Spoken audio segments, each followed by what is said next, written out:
জামান ওসিয়ত নামায় বলে গিয়েছেন, আমার যে আওলাদ আমার মাসলাকের উপরে দৃঢ়ভাবে কায়েম থাকবে, তাকে মহাব্বত করবে, যাবে তার কাছে ওটা বসা করবে, যে আমার মাসলাক থেকে সরে যাবে তার কাছে যেও না ওটা বসা করো না। কথা ঠিক না ভুলবো? এদিকে খেয়াল রাখতে হবে।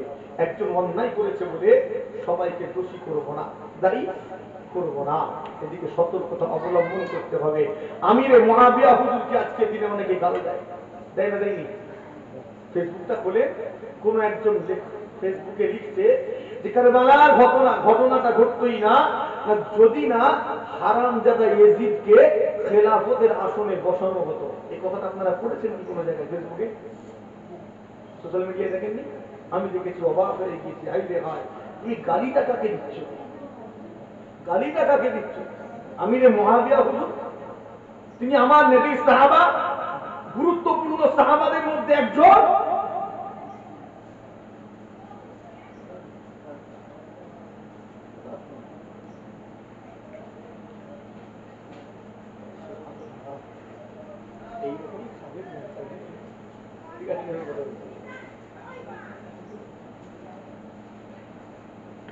তো আমিরে মুআবিয়া হুজুর হলেন নবী পাক সাল্লাল্লাহু আলাইহি ওয়াসাল্লামের সাহাবা, কাতিবে ওহী। তার সাথে গুস্তাখি চলবে না। সেই সময় হযরতে আলী রাদিয়াল্লাহু তাআলা আনহু আর আমিরে মুআবিয়া রাদিয়াল্লাহু তাআলা আনহু, এই দুই জনের মধ্যে একটা দ্বন্দ্ব দেখা দেয়। ভালো করে এই কথাটা শুনবেন, কারণ শেষের দিকে এসে গেছে। আমিরে মুআবিয়া রাদিয়াল্লাহু তাআলা আনহু আর হযরতে আলী রাদিয়াল্লাহু তাআলা আনহু, তাদের মধ্যে একটা দ্বন্দ্ব তৈরি হয়। আর এই দ্বন্দ্বটাকে কেন্দ্র করে মুসলিম বিশ্ব চারটি ভাগে বিভক্ত হয়েছিল। কয়টি? যদি বলেন কটা? মুসলিম জাহান চারটি দলে ভাগ হয়েছিল। একটা দল হযরতে আলী হুজুরের অন্ধ সমর্থক, আমিরে মুআবিয়া হুজুরের ঘোর বিরোধী। আর একটা দল আমিরে মুআবিয়া হুজুরের সমর্থক, আলী হুজুরের বিরোধী। কটা দল হলো? কটা? দুটো। শুনছেন? শুনছেন তো? কটা? দুটো না তিনটে? দুটো। একটা আলী হুজুরের সমর্থক, আমিরে মুআবিয়া হুজুরের বিরোধী, আর একটা আমিরে মুআবিয়া হুজুরের সমর্থক, আলী হুজুরের বিরোধী। দুটো। তিন নাম্বার দলটা বলছে আলীও ভুল করেছে, আমিরে মুআবিয়াও ভুল করেছে, ওয়াজিবুল কতল, দুইজনকেই কতল করতে হবে। কটা হলো? তিনটে। আর একটা দল বলছে আলীও নবীর সাহাবা, আমিরে মুআবিয়াও নবীর সাহাবা, তারা ভাই ভাই ব্যাপার, তারা বুঝে নেবে না, আমরা বাবু মাথা মারবনি। কটা দল হলো? চারটে। এই চারটের মধ্যে আমরা কোনটা আছি? আমরা নেই না? আমরা আছি রে ভাই। বর্তমানে অনেক দল আছে হাত ছেড়ে ছেড়ে নামাজ পড়ে, আছে না নেই? হ্যাঁ, ইবনে তাইমিয়ার পূর্বে তার কোনো অস্তিত্ব নেই। আরেকটা দল নামাজকে ইস্যু করে মসজিদ দখল করতে চলে যায়। ওই দিল্লিতে শুয়ে আছে, নামাজ বলার দরকার নেই। ওই ব্যক্তিগুলোর পূর্বে ওই দলের কোনো অস্তিত্ব নেই। কিন্তু আহলে সুন্নাত ওয়াল জামাত এটা একদম আমার নবী পাক সাল্লাল্লাহু আলাইহি ওয়াসাল্লাম পর্যন্ত। একবার জোরে বলুন সুবহানাল্লাহ। দলের সংক্ষেপ করে চারটে দল। আলী হুজুরের সমর্থক, আমিরে মুআবিয়া হুজুরের বিরোধী। এই দলটার নাম হলো শিয়ানে আলী। আমরা যাকে শর্টকাটে শিয়া বলি, শিয়ানে আলী। দ্বিতীয় উমাইয়া, আমিরে মুআবিয়া হুজুরের সমর্থক আর আলী হুজুরের বিরোধী। এটা একটা ভাগ হয়ে গেল। তৃতীয় বলছে ইনিও ভুল করেছে, উনিও ভুল করেছে, দুজন কি কতল করতে হবে। এই দলটা পুরোপুরি ইসলাম থেকে খারিজ হয়ে গেল, বেরিয়ে গেল। দলটির নাম হলো খারেজানে ইসলাম, খারেজি। একটা দল আছে জানেন, খারেজি বলে, পুরো খারেজানে ইসলাম, এরা বেরিয়ে গেল। কটা দল হয়ে গেল? বাকি রইল একটা। এই দলটা বলছে আমিরে মুআবিয়া হুজুরও ভালো, আলী হুজুরও ভালো, তারা দুজনেই নবীর সাহাবা, তাদের মধ্যে দ্বন্দ্ব দেখা দিতেই পারে, ভাই ভাই ব্যাপার, তারা বুঝে নেবেন, আমরা মাথা মারব না। এই দলটির নাম হলো আহলে সুন্নাত ওয়াল জামাআত। আমরা এই দলের অনুসারী। একবার জোরে হয় না? সুবহানাল্লাহ। জোরে হয় না? সুবহানাল্লাহ। আমাদের কাছে আলী হুজুরও ভালো, আমিরে মুআবিয়া হুজুরও ভালো। হযরত ইমাম আযম আবু হানিফা নুমান বিন সাবিত রাহমাতুল্লাহ আলাইহি বলেছেন, লা নাযকুরু আন আসহাবিন নবী সাল্লাল্লাহু আলাইহি ওয়াসাল্লাম ইল্লা বিখাইরিন। আমরা আমার নবী পাকের সাহাবায়ে کرام হুজুর সম্পর্কে ভালো ছাড়া খারাপ কিছু আলোচনা করব না। যা আলোচনা করব ভালো করব, খারাপ আলোচনা করব না। কেন? কেননা আল্লাহ নবীর হাদিস, আল্লাহ নবী বলছেন আসহাবী কান্নুজুম, আমার সাহাবারা হলেন তারকার ন্যায়। একবার জোরে হয় না সুবহানাল্লাহ, বন্ধ করে হবে না সুবহানাল্লাহ, দাঁত চেপে হবে না সুবহানাল্লাহ। এই ভালো ছিল রে, সাহাবারা তারকার ন্যায়, আমার নবী বলেছেন। তো তাদের ভুলটা ধরবো কি করে, তাদের উপরে ইলজাম দেবো কি করে? না, সাহাবাদের সামনে আমরা কিছু বলতে পারবো। এই জিদের বিষয়টা আলাদা, কথা ঠিক না ভুল? সে বেহুদা ছিল, ফাসিক ছিল, জালেম ছিল, ওগুলো শারাবি ছিল, বিষয়টা আলাদা। কিন্তু আমিরে মুআবিয়া হুজুরকে দোষ দিতে পারবো না। খবরদার, বেটা দোষ করলে বাপের দোষ হবে নাকি? এই কথা বলেন না, খবরদার এমনটা। আমার নবী সাল্লাল্লাহু আলাইহি ওয়াসাল্লাম সাহাবা হযরত ওমর বিন খাত্তাব রাদিয়াল্লাহু তাআলা আনহু মুমিনের আসনে বসে আছে। এই আসনে রেখে দিন সমস্ত মুসলিম জাহানের খলিফা হযরত ওমর বিন খাত্তাব রাদিয়াল্লাহু তাআলা আনহু আসনে বসিয়ে একটা কয়েকজন সাহাবা মিলে একটা যুবককে গ্রেফতার করে বন্দী করে আমিরুল মুমিনের সম্মুখে পেশ করেন। শুনছেন তো নাকি?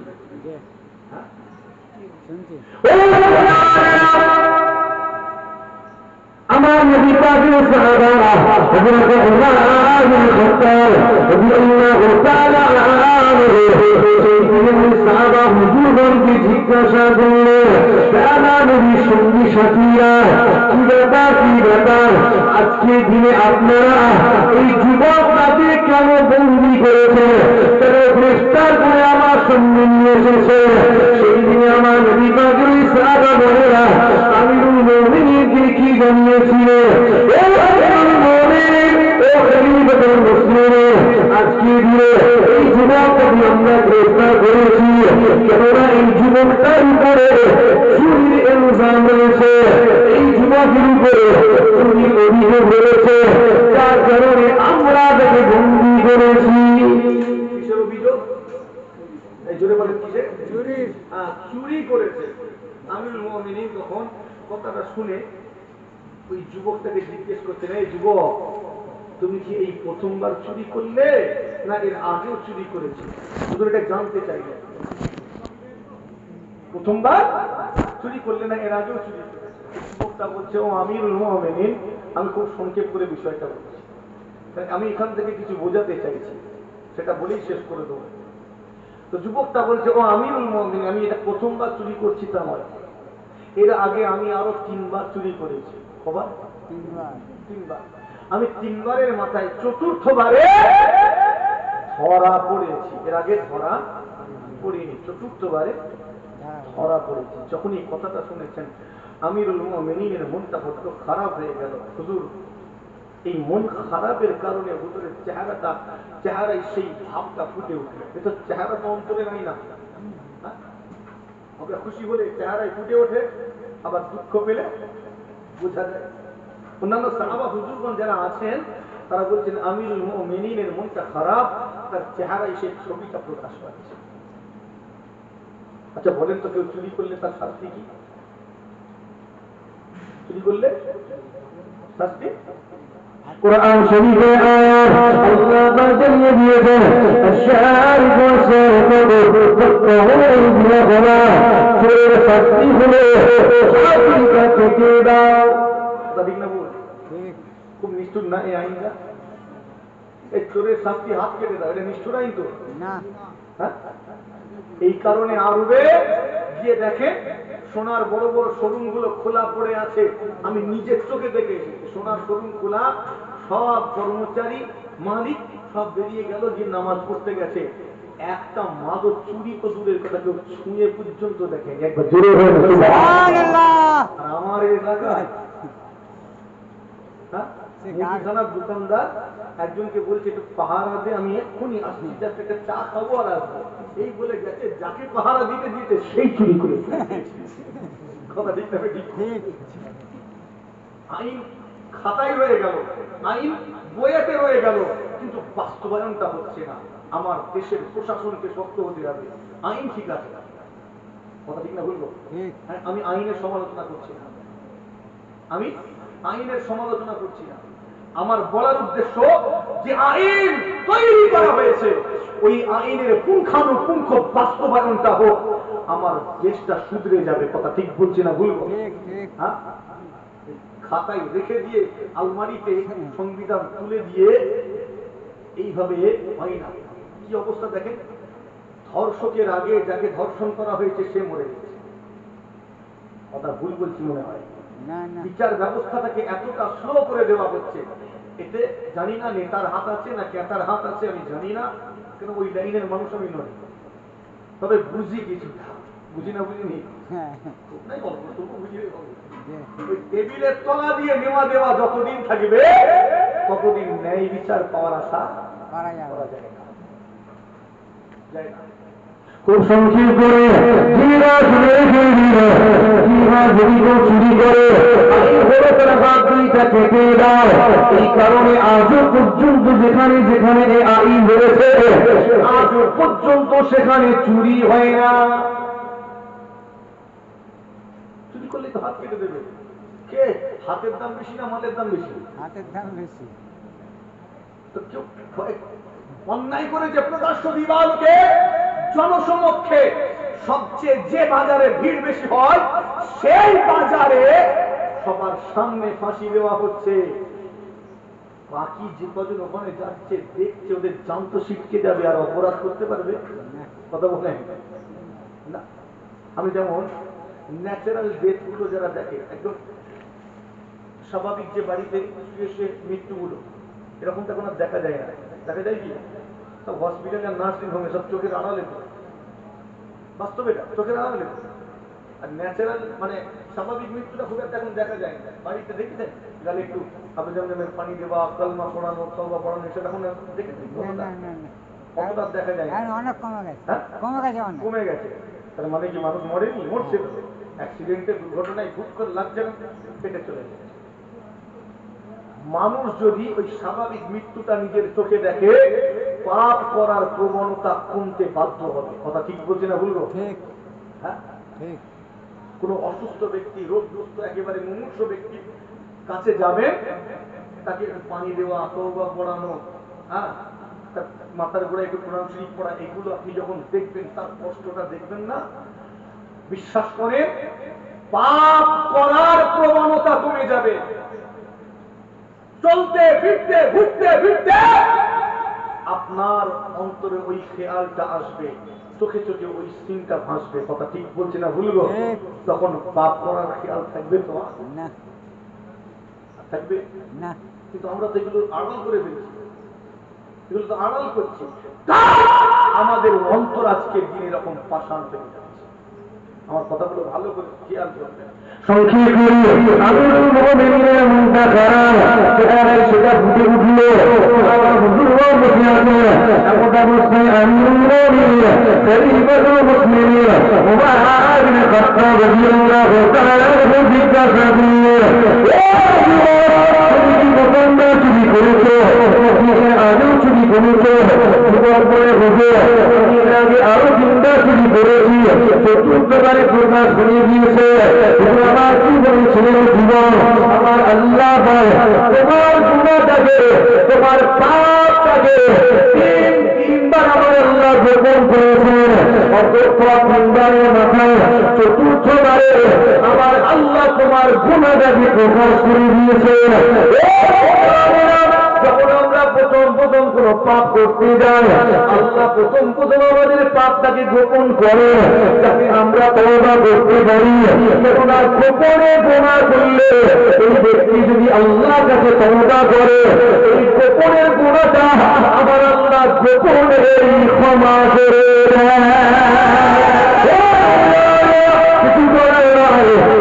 শাস্তি হাত থেকে দেওয়া একটা মানুষ সামনে হাজির, তাদের মধ্য থেকে একজনা মানুষ সামনের দিকে হাজির, ও আপনি এই যুবকটাকে শাস্তি দেবেন না, এই যুবকের হাতটা কেটে দেবেন না, এই যুবকটাকে শাস্তি দেবেন না। কোনো রকমে গিয়ে এই যুবকটাকে এবারের মতো ছেড়ে দিয়ে আসলে রেখে দিল। এই মানুষটা আমার আমিরুল মুমিনিনকে বলতে লেগেছে, এই যুবকটা আমাদের গোত্রের যুবক, আমাদের খানদানের যুবক, যুবকটার যদি হাতটা কেটে দেওয়া হয় তাহলে আমাদের গোত্রের বদনাম হয়ে যাবে, আমাদের গোত্রের গুনাহ হয়ে যাবে, আমাদের সম্মানহানি হবে, অন্যান্য গোত্রের কাছে আমাদের মাথাটা নিচু হয়ে যাবে। তো আমিরুল মুমিনিন আপনি কোন রকমের ওয়ার্নিং দিয়ে সাবধান করে এবারের মতো ছেড়ে দিয়ে এই কথাটা শোনার সাথে সাথে আমিরুল মুমিনিন লেগে গেল, আস্তে আস্তে মাথাটা দিয়ে পুকুরের চোখ দুটো লাল হয়ে গেল। সঙ্গে সঙ্গে কি বলেছিল, কোরআন শরীফের একটা আয়াত অংশ তেলাওয়াত করেছিলেন, কি তেলাওয়াত করেছিলেন, লা তাবিরু ওয়াজিরাতুন বিজরা উখরা, লা তাবিরু ওয়াজিরাতুন বিজরা উখরা।